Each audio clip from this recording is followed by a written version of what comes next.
মানুষের জন্য, জনগণের জন্য, সমাজের জন্য তার কল্যাণকর কিছু করে যেতে পারেন। ডক্টর সাইয়েদা রফিক তাদের মধ্যে ছিলেন অন্যতম। আপাদ মস্তক একজন জাতীয়তাবাদী, আপাদ মস্তক একজন দেশপ্রেমিক, অত্যন্ত বিদুষী এবং জ্ঞান শিক্ষার প্রতি তার যে অনুরাগ সেটা তিনি তার জীবন দিয়েই প্রমাণ করেছেন। তিনি যে শিক্ষা প্রতিষ্ঠানটি গড়ে তুলেছেন তা নিঃসন্দেহে সেটাই প্রমাণ করে। আমরা এখন একটা খুব কঠিন সময়ে বাস করছি। এই সময়টা খুবই অস্থির। একদিকে বিশ্ব রাজনীতিতে ভয়াবহ নৈতিকতার অভাব, বিনা কারণেই একটি দেশের সার্বভৌমত্বে হস্তক্ষেপ, বিনা কারণেই দেশের প্রধানকে, রাষ্ট্রের প্রধানকে এবং একটি মতবাদের প্রধানকে হত্যা করা, একটা স্বাধীন রাষ্ট্রের প্রেসিডেন্টকে তুলে নিয়ে গিয়ে জেলে পুরে দেওয়া, এক ভয়াবহ বিশ্ব। আমরা যারা কিছুটা পুরনো মানুষ, কিছুটা বলবো কেন, পুরনো মানুষই, আমরা বেড়ে উঠেছি গণতান্ত্রিক একটা ব্যবস্থার মধ্যে দিয়ে, চিন্তার মধ্যে দিয়ে।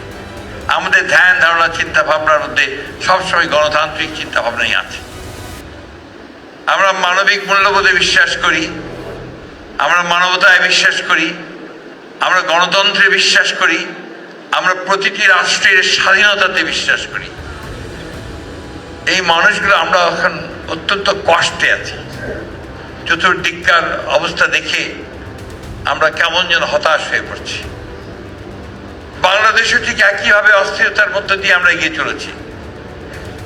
আল্লাহর কাছে হাজারো শুকরিয়া জানাই যে আল্লাহ তার অশেষ রহমতে বাংলাদেশের মানুষ এখনো সঠিক সিদ্ধান্ত নিতে বিচলিত হয় না, দ্বিধা করে না। ডক্টর সাইয়েদা রফিক ছিলেন সেই জাতের একজন মানুষ যিনি সত্যকে সত্য বলতেন, কালোকে কালো বলতেন, ন্যায়কে ন্যায় বলতেন, অন্যায়কে অন্যায় বলতেন। আমার প্রায় মনে পড়ে, বিকজ একসাথে কাজ করেছি দীর্ঘদিন। তিনি রাজপথে আমার সঙ্গে হেঁটেছেন, তিনি স্লোগান দিয়েছেন।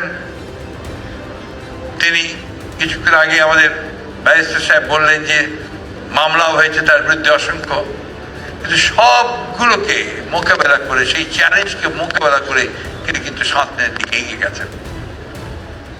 আমি আজকে এমনি একটু বলা যায় যে কষ্টই পাচ্ছি যে আজকের এই ভালো দিনগুলো যখন কিছুটা সুখের সম্ভাবনা দেখা দিয়েছে, যখন কিছুটা ভালো ভবিষ্যতের সম্ভাবনা দেখা দিয়েছে, মানুষের জন্য কিছু কাজ করার সম্ভাবনা দেখা দিয়েছে, তখন তিনি আমাদের মধ্যে নেই।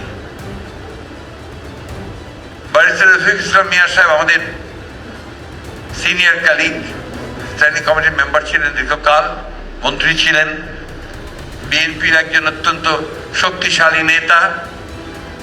তিনি অসুস্থ হওয়ার পরে তিনি তার স্বামীকে নিয়ে প্রায় স্ট্যান্ডিং কমিটি মিটিংয়ে আসতেন, নিজে হাতে ধরে বসিয়ে দিতেন চেয়ারে। এবং তার যে অদম্য একটা স্পৃহা ছিল যে রাজনীতিতে আমাদের বিজয় অর্জন করতে হবে, আমাদেরকে ফ্যাসিস্ট শক্তিকে পরাজিত করে গণতন্ত্রের পতাকাকে উঠতে ওঠাতে হবে। দেশনেত্রী বেগম খালেদা জিয়া তার খুব কাছের মানুষ ছিলেন, প্রায় তিনি তাকে ডাকতেন, কথা বলতেন। আমি সেই দিনগুলোর কথা প্রায়ই মনে করি, এখন আর সেখানে এসে আরো বেশি করে মনে হচ্ছে। আমাদের অনেক পথ পাড়ি দিতে হবে। আমরা বিগত 17-18 বছরে আমাদের সমস্ত প্রতিষ্ঠানগুলোকে ফ্যাসিস্ট শক্তি ধ্বংস করে দিয়ে গেছে। সবচেয়ে বেশি ধ্বংস করেছে শিক্ষা ব্যবস্থাকে। আমার পাশে দুজন ভাইস চ্যান্সেলর আছেন, তারা একমত হবেন যে শিক্ষা ব্যবস্থা সত্যি অর্থেই ভেঙে পড়েছে। এটাকে আবার টেনে উপরে তোলা, প্রতিষ্ঠানগুলোকে গড়ে তোলা, রাষ্ট্রকে সত্যিকার অর্থে একটি জনকল্যাণমূলক রাষ্ট্র গড়ে তোলা, মানুষের অধিকারগুলোকে প্রতিষ্ঠা করা, ন্যায়ের শাসনকে প্রতিষ্ঠা করা, সুশাসন প্রতিষ্ঠা করা, আইনের শাসনকে প্রতিষ্ঠা করা, এই বিষয়গুলোকে সামনে আবার নিয়ে আসতে হবে। আমাদেরকে সেই লক্ষ্যেই কাজ করতে হবে।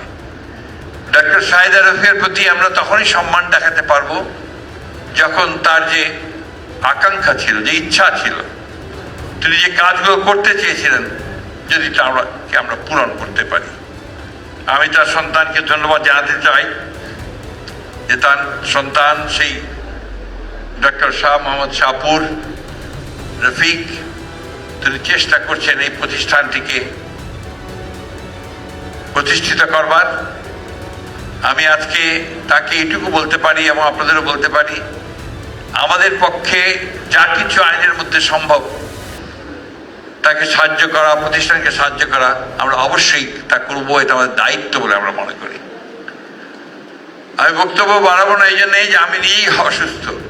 এছাড়া আপনার ইফতারের সময় হয়ে আসছে। আমি পরম করুণাময় আল্লাহ তাআলার কাছে এই দোয়া চাইব, আল্লাহ তাআলা তাকে অর্থাৎ ডক্টর সাইদা রফিককে যেন বেহেশত নসিব করেন। তার সমস্ত যদি কোনো গুনাহ থাকে, আমার মনে হয় না এই মহিলার কোনো গুনাহ থাকতে পারে, তাহলে তা ক্ষমা করে দিয়ে তাকে সেই সবচেয়ে সুন্দর জান্নাতের স্থানে যেন তিনি অধিষ্ঠিত করেন। তার সন্তানদের কাছে আমাদের সমবেদনা জানাচ্ছি এবং এইটুকু প্রতিশ্রুতি দিতে পারি যে আমরা তাদের এই প্রতিষ্ঠান শুধু নয়, তাদের চলার পথে আমরা তাদের পাশে থাকব। ডক্টর সাইদা রফিকের যে আদর্শ, সে আদর্শকে সামনে নিয়ে তারা যেন এগিয়ে যায়। ভালো কাজ সবসময় এক বাধামুক্ত হয় না। আমাদের দুঃখ হয় যখন বেগম রোকেয়ার মতো মানুষকে, এই মহিলাকে, নারীকে আমরা যখন দেখি যে কোনো মানুষ, কোনো মহল অবজ্ঞা করে।